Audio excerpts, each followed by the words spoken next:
हम पढ़ रहे हैं सुपर मैथ क्लासेस में आप सभी छात्रों का हार्दिक स्वागत है।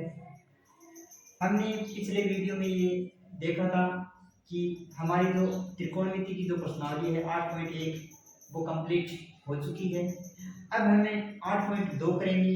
उससे पहले आप 8.1 पूरी कर लीजिए और अगर कहीं कुछ आपको समझ नहीं आ रहा है तो आप कमेंट बॉक्स में ज़रूर बताएं, लाइक और शेयर जरूर करें। तो हमें 8.2 प्रश्नावली करने से पहले हम पढ़ेंगे त्रिकोणमिति सारणी। यदि हमें त्रिकोणमिति सारणी नहीं आएगी तो 8.2 नहीं आएगी। तो उससे पहले हम त्रिकोणमिति करेंगे। त्रिकोणमिति में क्या है कि हमारे पास जो 6 नाम थे sign, cos, tan, cot, sec, cosec, इसमें हमें 90 डिग्री तक के मान लेने हैं।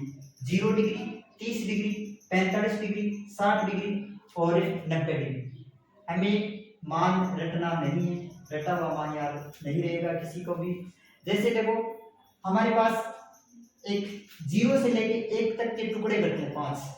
0 खुद, 0 के बाद 1/4 जिसे हम पाव बोलते हैं, पाव के बाद आधा, आधा के बाद 3 पा, 3 पा के बाद 1 बोलते हैं। तो वैसे ही 0, 1/4, 1/2, 3/4, 1। हमें कहने का मतलब है 0 से लेकर 1 तक के बीच में जो संख्या आती है वो संख्या दर्शानी है। तो 0 एक तो खुद हो गया और 1 खुद हो गया, इनके 5 टुकड़े हो जाएंगे। और 1 होगा 1/4, दूसरा होगा 1/2, तीसरा होगा 3/4, फिर होगा 1। देखो वैसे नहीं तो आप ऐसे भी याद रख सकते हो। जैसे कोई एक भिखारी है, एक घर से निकला और उसे उस घर में कुछ नहीं मिला और जैसे वो अगले घर में जाता है तो उसे हमारे घर में जो भी हमें देने के पास होता है, जैसे पाव आटा दे दिया, अगले घर में जैसे ही जाएगा पाव आटा अगले घर वाले ने दे दिया तो कुल कितना हो गया? आधा। और उसके बाद पाव उसे और मिल गया, उसके बाद कितने हो गए?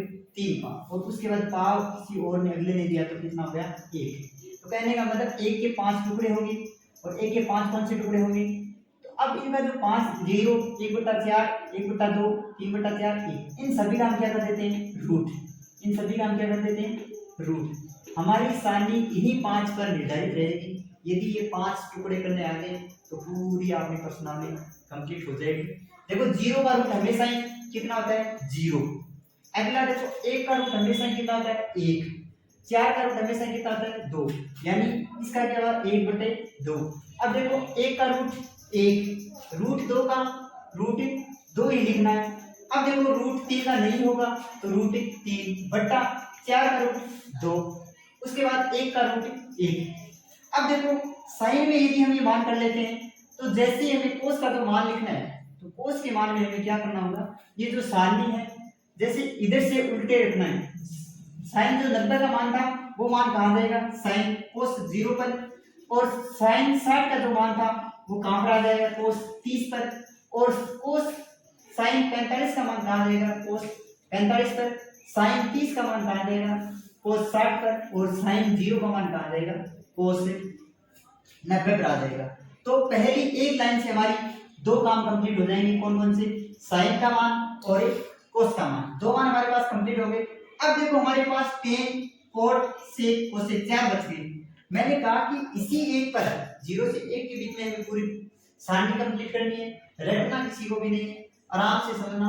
देखो अब है हमारे पास 10 का मैंने कल शुरुआत में हमने सूत्र लिखे थे, फॉर्मूले, sine cos tan cot sec cosec. उसमें हमने 10 का एक सूत्र लिखा था, 10 बराबर क्या होता है? साइन बटा कोस। एक सूत्र तो लिखा था 10 किसका उल्टा होता है? कोट का। लेकिन उसके साथ एक और सूत्र है, 10 का सूत्र होता है साइन बटे कोस। अब देखो हमें 10 का मान करना है। 10 सूत्र क्या होता है? साइन बटे कोट। यदि साइन 0 है, यदि 10 आप 0 कर रहे हो तो साइन 0 बटा कोस 0। इसका मतलब साइन 0 में क्या मान है? 0। और कोस 0 का मान क्या है? 1। यानी कहने का मतलब 0 में 1 का भाग कितनी बार जाएगा? 0 बार जाएगा। उसके बाद हमें नेक्स्ट मान रखना है।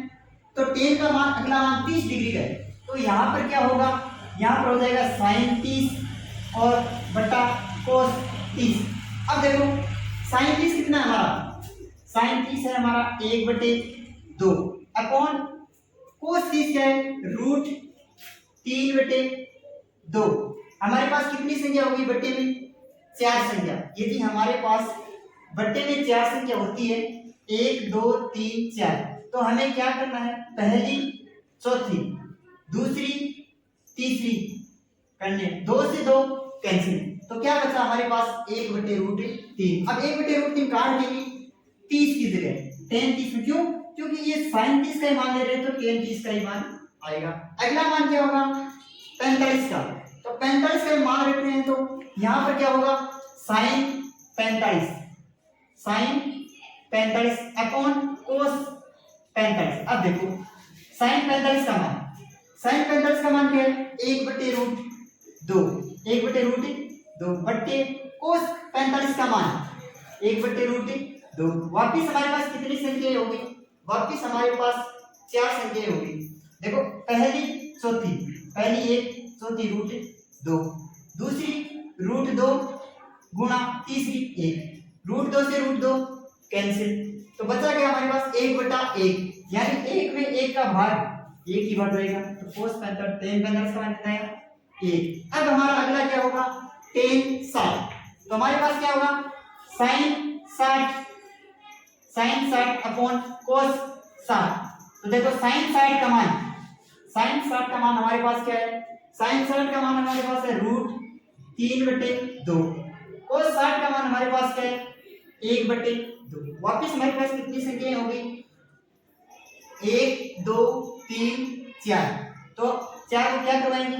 पहली चौथी, पहली √3, चौथी 2, दूसरी 2, तीसरी 1, 2 से 2 कैंसिल, बचा क्या? √3/1। तो √3 में 1 का भाग कितनी बार जाएगा? √3। तो यहाँ पर कितना मान आएगा? √3। अगला मान है हमारा sin 90 cos 90 का मान। तो यहाँ पर sin 90 का मान देखो क्या है? sin 90 upon cos 90। क्यों रखा? क्योंकि tan 90 का मान निकाल रहे हैं। तो देखो sin 90 का मान 1 cos 0 का मान, cos 90 का मान 0। 1 में 0 का भाग कितनी बार जाएगा? 1 में cos 0 का किसी भी संख्या में भाग देते हैं तो क्या आता है? अनंत आता है। क्या आता है? अनंत आता है। tan 90 का मान क्या आया था? अनंत। अब हम आगे क्या करेंगे? cot का मान। तो हमने sin का जो मान किया था, sin किसका विपरीत कर दिया? cos का। tan का करेंगे तो क्या हो जाएगा? cot। तो यानी tan 90 का मान कहाँ हो जाएगा? cot 0 पर।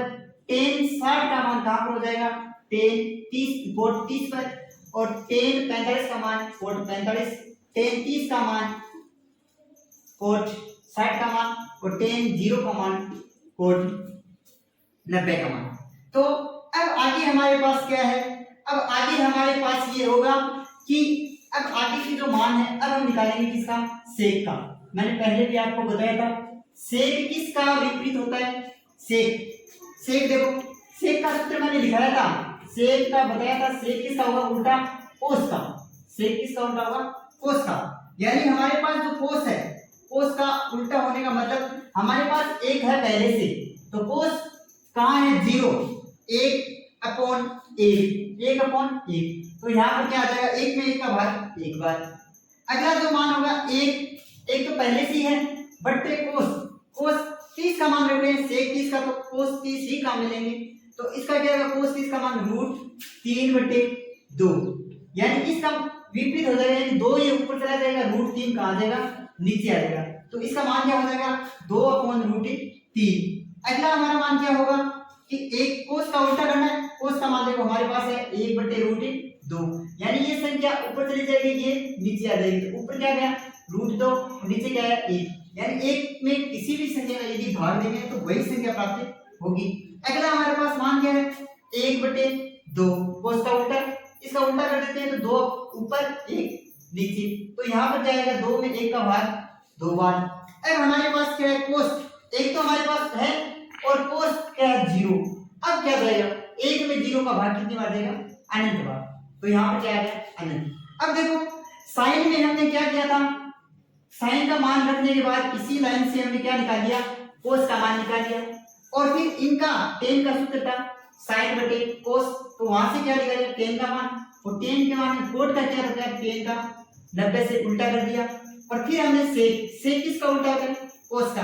तो जो कोस के हमारे पास मान थे उन मानों को हमने ऊपर नीचे कर दिया। जो मान नीचे था वो मान ऊपर आ गया और जो ऊपर था वो कहाँ गया, नीचे आ गया। अब देखो सेक का करेंगे, कोसेक का करेंगे तो कोसेक में क्या हो जाएगा, वापिस वैसे ही हो जाएगा। जो यहाँ पर 90 था वो वहां पर क्या हो जाएगा 30 डिग्री 0 डिग्री, और जो 60 था वो क्या हो जाएगा 30 डिग्री, और जो 30 डिग्री 45 डिग्री था वो 45 डिग्री, और जो 30 डिग्री था वो 60 डिग्री, और जो 90 का मान था वो कहाँ आ जाएगा 0 सॉरी कोसेक 90 के मान में आ जाएगा। इस तरह से हमारी सूत्रों की सारणी है। इस सारणी के द्वारा हम 8.2 का चैप्टर कंप्लीट करेंगे। मैं आशा और उम्मीद आपसे करता हूँ कि ये आपको बेहतर तरीके से समझ आए। किसी को भी सारणी रटनी नहीं है, आपको अच्छे ढंग से करनी